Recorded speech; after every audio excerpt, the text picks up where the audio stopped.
Welcome to the Wealth Genius Podcast, brought to you by the Expand Wealth Real Estate Fund.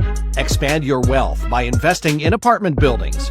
Go to expandwealthfund.com to book your info session. The Wealth Genius Podcast, strategies for multifamily real estate investing, mindset, community, success. The Wealth Genius Podcast with your host, the godfather of real estate, Alfonso, who has expansive experience in business and massive success as a real estate investor. The Wealth Genius Podcast. Let's dive into today's episode. Okay, sir. So this is not 5 questions. This is not 6 questions. This is, I don't know how many questions. It's the real deal. It's the real deal. But, I've been on your show probably twice, more than twice, 3 times. 4 Listen, times. you've been on my one of the first episodes, which was online. And then when we were in Greece, we did in-person podcast. Yeah. Me and Helene. And by the way, I still have the best backdrop of any podcast. That was amazing. That was gorgeous. Yeah, Greece, the boat cruise. We got a lot to talk about, my man. And so happy to have you here. I always wanted to have a conversation with you. You're a very creative person. I feel like we have that in common, and ideas and things. And you're kind of like in love with the creative process of things. I love to know like kind of how you got started in real estate, period, you know? Well, I don't know if my story is like in a box, you could say. Yeah. I had a construction company. I started in sales when I was always an entrepreneur. I don't know to what age we're backtracking here, but you go all the way back. I remember at 16 years old, I started my first company. It was a window washing company, and I used to go from strip malls to strip malls and just ask them, hey, can I wash your windows? And because I was young, they gave me the business, right? But I showed up. Yeah. And every week I washed their windows, and they paid me, and I grew it. They paid you in cash? Yeah. I used to write little bills on the, at the dollar store, you can buy those little pads.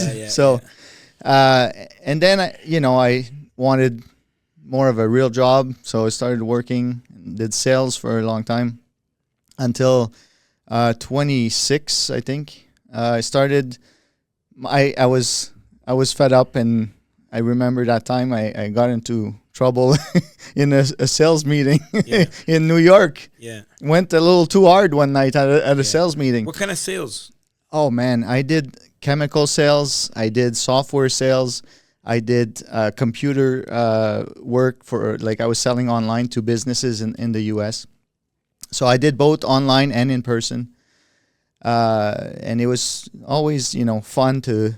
I went to seminars in hotels too, teaching how to sales tactics from I don't remember who was teaching, but it was good to learn.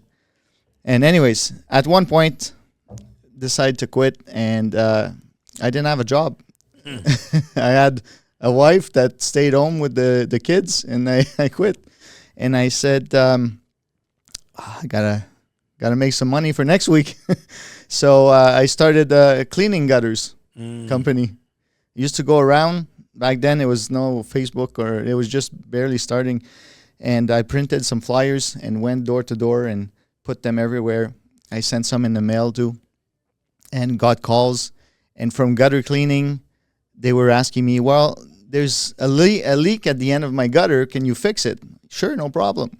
So I bought caulking and started fixing. And so from gutter cleaning, it expanded to repairs, and then roof repairs with the shingles, and it grew all the way to I became a general contractor. Still no high school diploma, and the reason why I got my general contractor license is one day I was at that point I was putting sealers on roofs, and got a big a mall. They wanted us to repair and put the sealer on, but for a mall in Quebec, you need a license. You need, it's not just a house. Yeah. I said, sure, no problem. I'll give it to you next week on our next meeting, my license. I didn't have one. So this was like a big job that you were gonna. Back then, it was about $60,000. Biggest job you've ever Biggest had. job ever in my life. The behemoth of the jobs. Yeah. But I couldn't refuse it. I had to figure it out. Yeah. And I said, no problem. I'll give you my license next meeting or something. This is your general contracting license. General. Yeah. Not specialized in just one thing. General. Yeah. Yeah. So now I get out, and I'm in my truck, and I'm like, oh man, how do I pull this one off?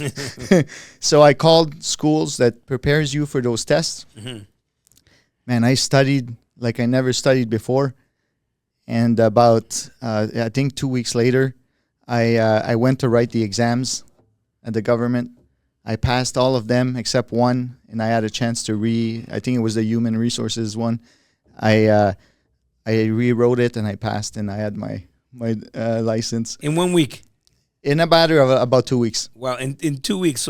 So how long would this take someone else? Oh, months. Yeah. Months, if not a few years to know, But you had a deadline. They said, if you don't get this license, you don't have I don't have the contract. Yeah. And it's a lot of money. Yeah. Right? The same thing when I ended up many years later, I still didn't have a high school diploma. And life brought me to a place where I needed a job now. I didn't have my construction business anymore. And I interviewed for Air Canada. Mm-hmm. And they asked, do you have an high school diploma? And I said, sure. I didn't have one. So what do? I called the school, the district, the school board. And I told the lady, I said, I need to pass the exams, please. And she said, sure, I'll put you in the class. And then maybe in 3 months you can, write the exam. I said, I don't have 3 months. My interview is in 2 weeks, Friday in 2 weeks. I said, I'll never seen that, but sure. On Wednesday, you can go write the exams. I said, perfect. I wrote the exams. Did you study for this exam? I studied, yeah. I mean, I studied whatever subjects that I had to pass. And for about a week. And the exam was the next Friday, and my interview was the next Wednesday, and my interview was that Friday, same week. And I passed. They tell you right away. Yeah. I went in my car, started crying. Wow. Wow. But that's what happens when you're put against a situation or against a wall and you really want it. You'll do anything. Yeah. You'll do anything. And that's, I think people lack that these days. They're waiting. People tend to wait, but it looks like you take the bull by the horns and, you have like the will to do it despite what other people. Hey, what are you, crazy? You can't get this we can't get your high school diploma on a weekend. You can't be a general contractor on a weekend. Yeah, and you just got to keep asking the right questions. Having said that, it wasn't always easy. Yeah, I remember when I was broke.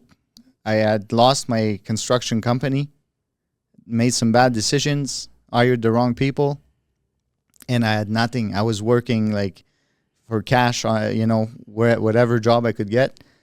And I remember I had to do my passport, and I was coming from a plastering job, and I had dust in my hair. I looked like horrible. Mm-hmm.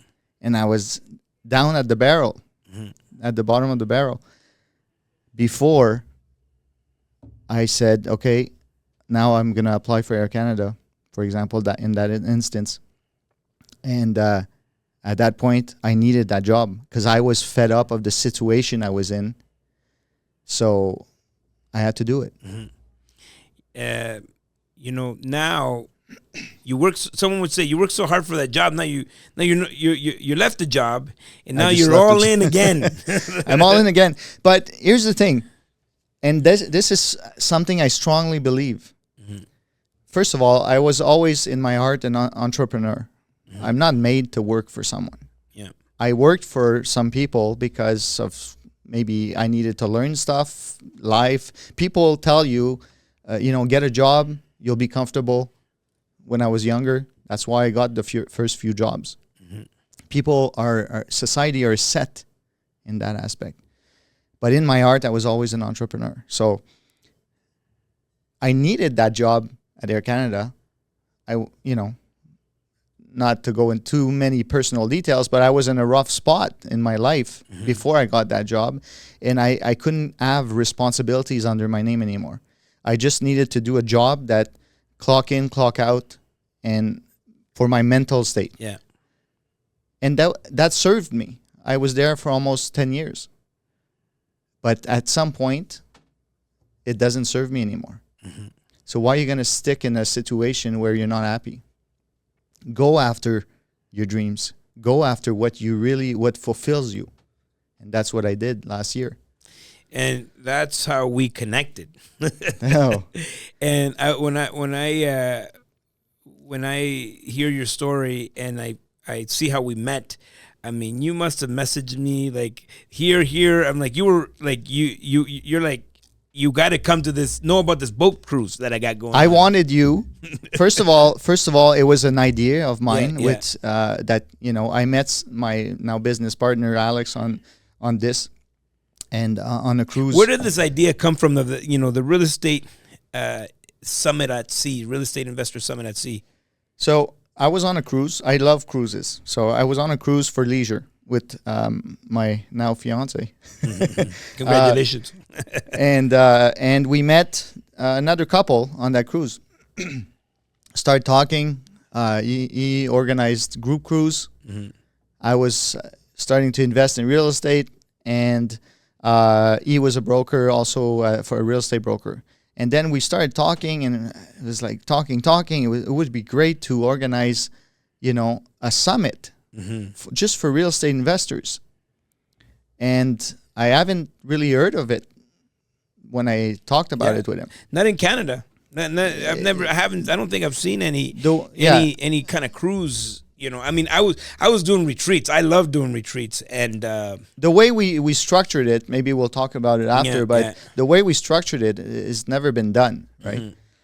So the idea came like this, and a couple of months after, we continued talking because it was just still an idea when we left that cruise, and then we continued keeping in touch and developing that idea, and then I put a plan, and I said, listen. You organize the back end. You have the relationship with the cruise lines.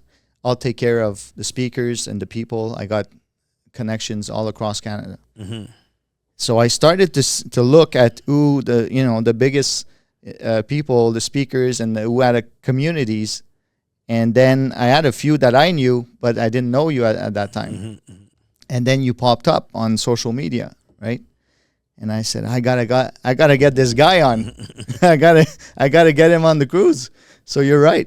I messaged you everywhere. And you were relentless. Like you didn't stop. And because I get all these messages from all over the place. I don't know sometimes some people send me things to click on. I never click on anything online, and.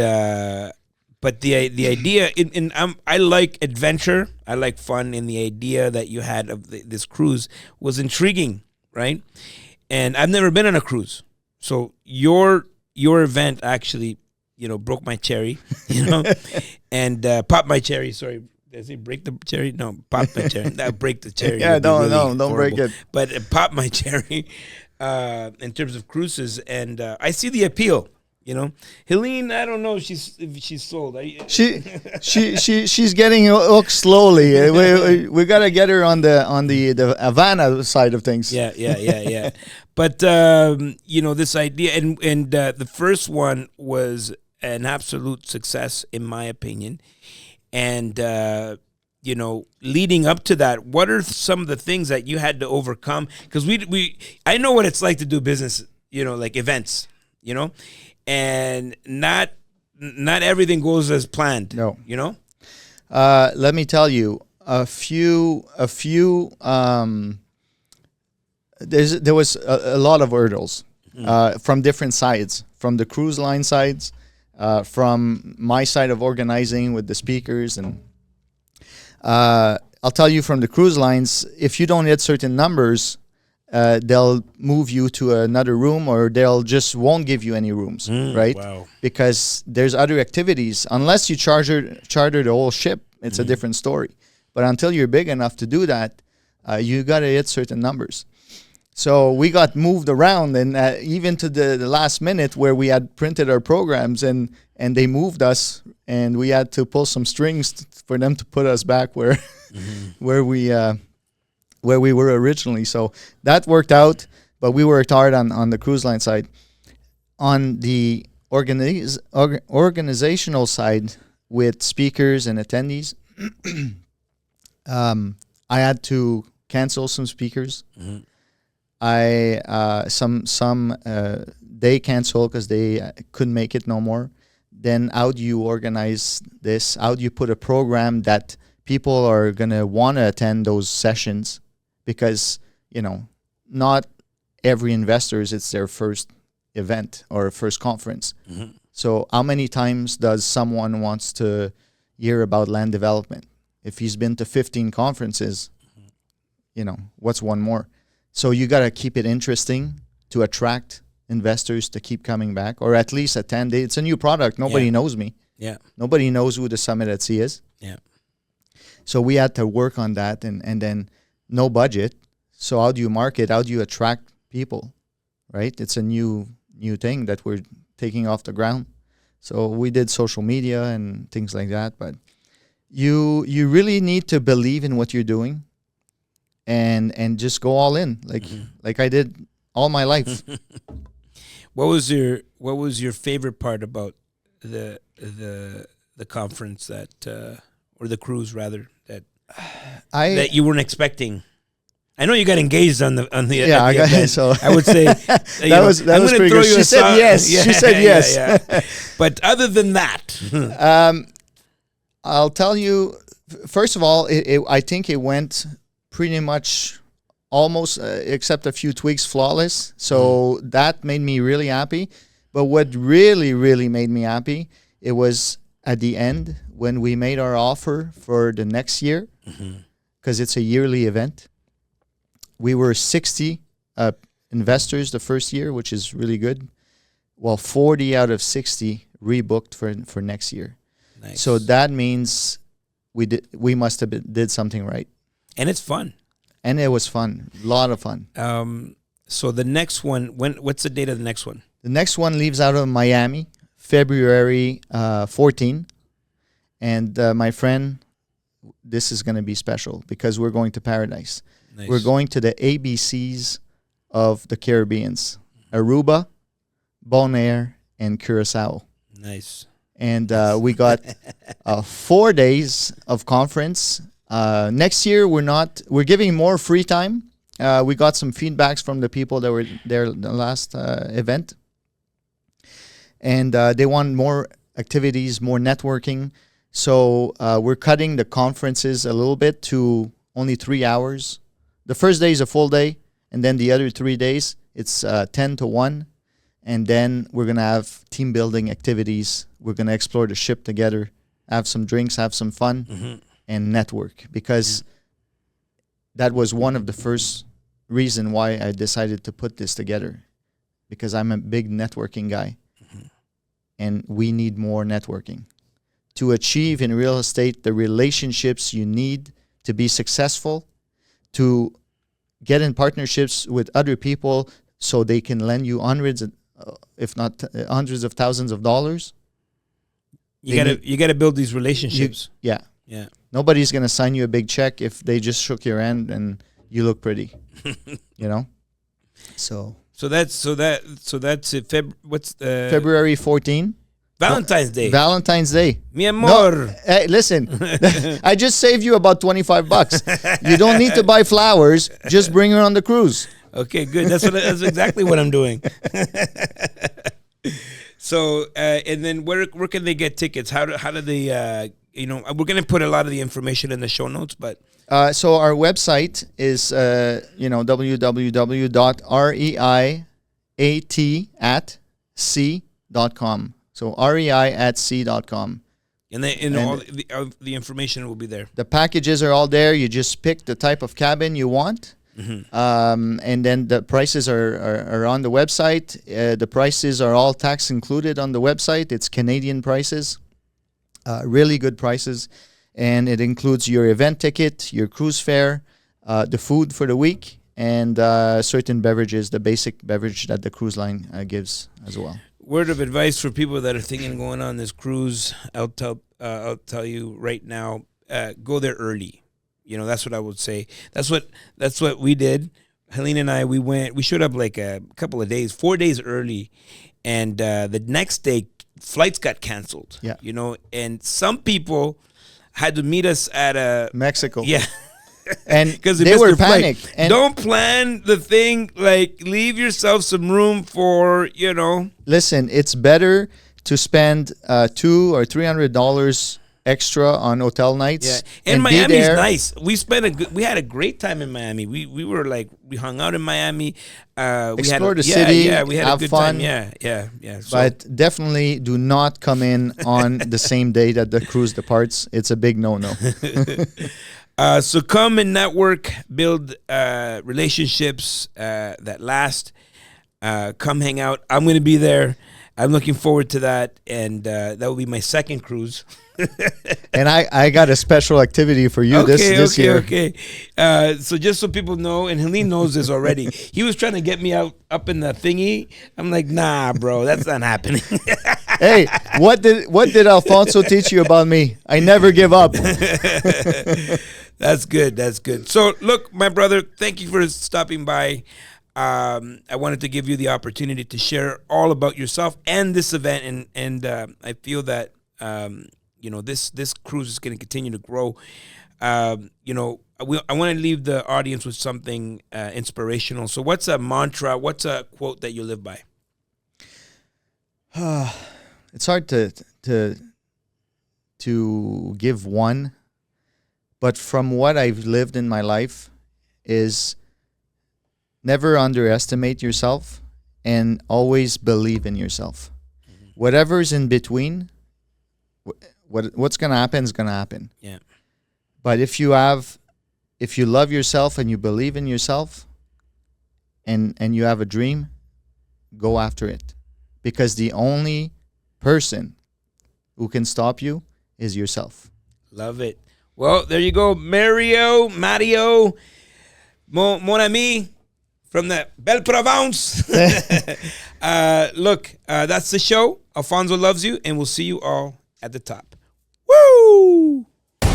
The Wealth Genius Expand Investor Conference is coming to the Lux Convention Center in Mississauga this October 31st through November 2nd, 2025, with over 50 speakers, 100 vendors, and over 1,000 in attendance.